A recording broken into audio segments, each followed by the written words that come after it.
पतिव्रता कैसे होती हैं, किस तरह की नारियां होती हैं, थोड़ा सा एक्सप्लेन करना चाहेंगे। सीता जी को उपदेश दिया किसने? मां सीता को उपदेश दिया किसने? मां अनसुईया ने। हमारे देश की ऋषि पत्नियां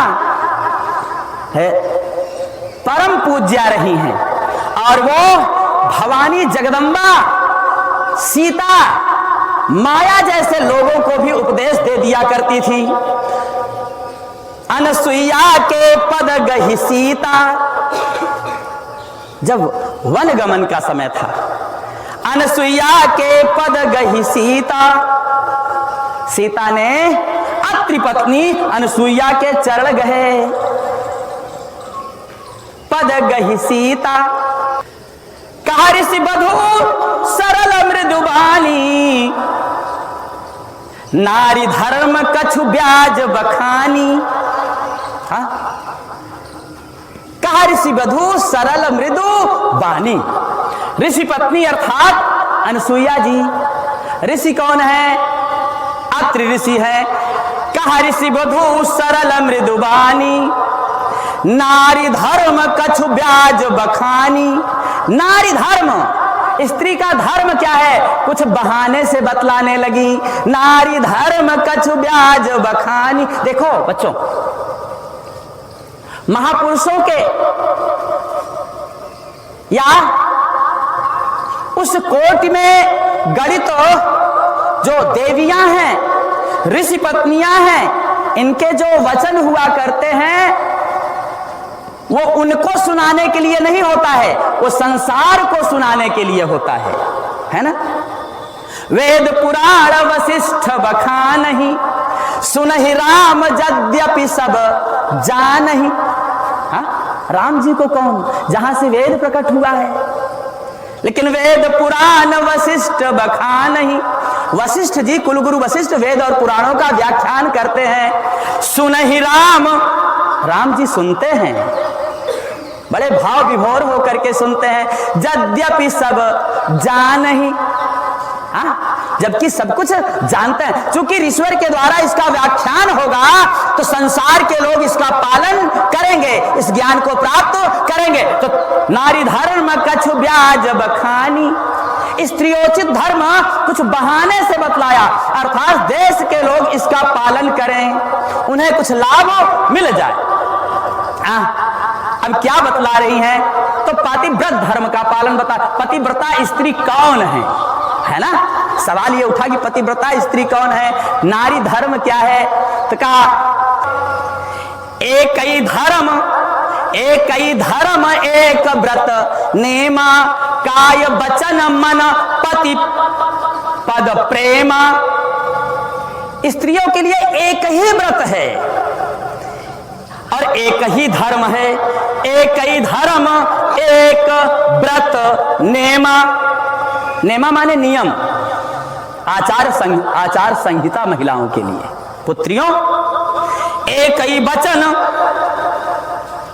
सॉरी, एक ही धर्म, एक ही धर्म है, एक ही कह दिया, दो की जरूरत ही नहीं है बच्चों। एक ही धर्म, एक ही धर्म है और एक व्रत नेमा, एक ही नियम है, एक ही व्रत है। क्या? काय वचन मन पति पद प्रेमा।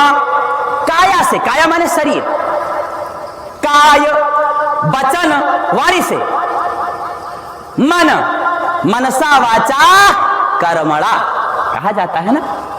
मनसा वाचा कर्मणा कबीर सुमिरन सार। तो काय वचन मन पति पद प्रेमा, मन से, वाणी से और कर्म से पति पद प्रेमा, अपने पति के पैरों में, चरणों में अनुराग, अनुराग। वृद्ध रोग बस, और पति कैसा हो? यानी बहुत सुंदर हो तभी, बहुत धनवान हो तभी यह नियम हो, कहा नहीं। वृद्ध रोग बस जड़ धनहीना, अंध बधिर क्रोधी अति दीना। हाँ, ऐसे उपति कर कर, ऐसे उपति कर किए अपमाना, नारी पाव यमपुर दुख नाना।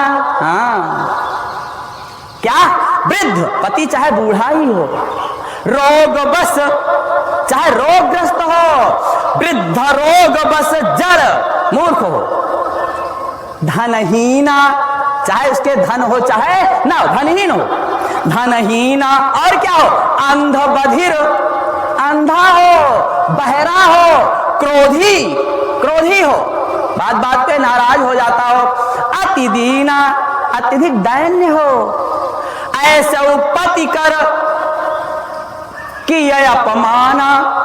ऐसे भी पति का अगर नारियां अपमान करती हैं तो नारी पाव यमपुर दुख नाना।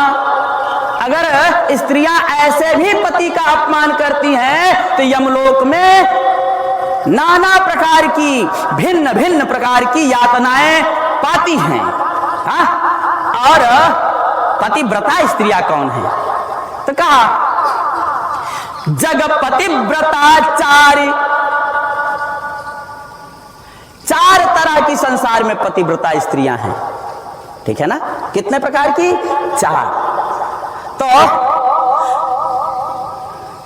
जग पतिव्रता चार विधि अहाई। हम नहीं कह रहे हैं, बाबा कह रहे हैं, और बाबा कह रहे हैं तो वेद कह रहा है जग पतिव्रता चार विधि अहाई। जग में पतिव्रता स्त्रियां चार प्रकार की होती हैं। और वेद देखो क्लियर कर दिया, वेद पुराण अस कहई। ये वेद पुराण इसका व्याख्यान कर रहे हैं। उत्तम के अस बस मन माही।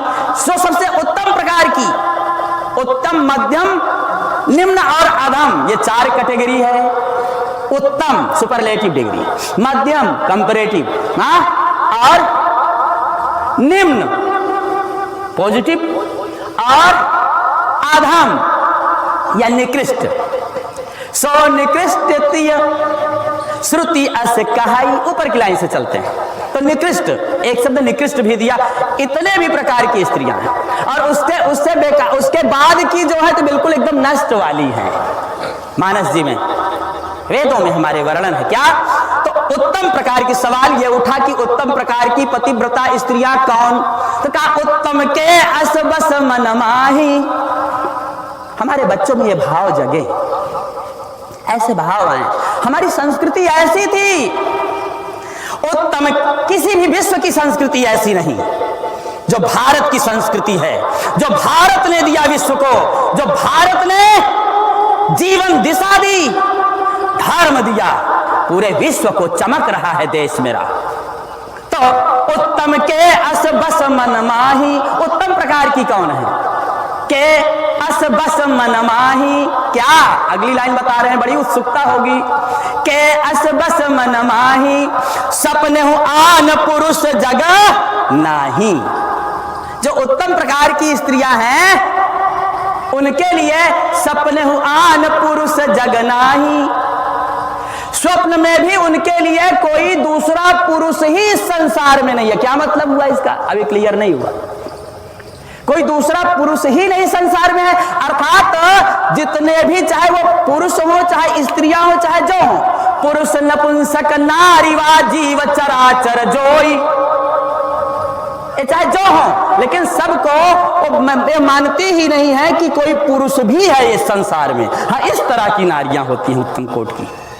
तो सपने हो आन, बताया ना, पिय चली है पतिव्रत असिधारा, यही कर नाम सुमिरी संसारा। हाँ, नारद जी कह रहे हैं कि जगदम्बा का तो पतिव्रता होना तलवार की धार पर चलने के समान है कि नहीं? उत्तम कोट की नारी बनना किसी के बस की बात है क्या? सपने हो आन पुरुष जगनाही। संसार में कोई दूसरा पुरुष ही नहीं है, केवल एक पुरुष है, वो मेरा पति है। पति के अलावा इस संसार में कोई पुरुष है ही नहीं है, ये भाव जग जाए, वो उत्तम कोटि। मध्यम परपति, मध्यम परपति देखई कैसे, भ्राता पिता पुत्र निज जैसे। हाँ, मध्यम कोट की जो नारियां हैं वो कैसी हैं? मिडिल ग्रेड की। तो मध्यम पर पति देखई कैसे, ऐसी का धार तो है ही है, तलवार की धारा तो है ही है। मध्यम पर पति देखई कैसे, मध्यम कोट की जो नारियां हैं सीता पर पति देखई कैसे, वो दूसरे पति को किस रूप में देखती है, कैसे देखती है? कि भ्राता पिता पुत्र निज जैसे।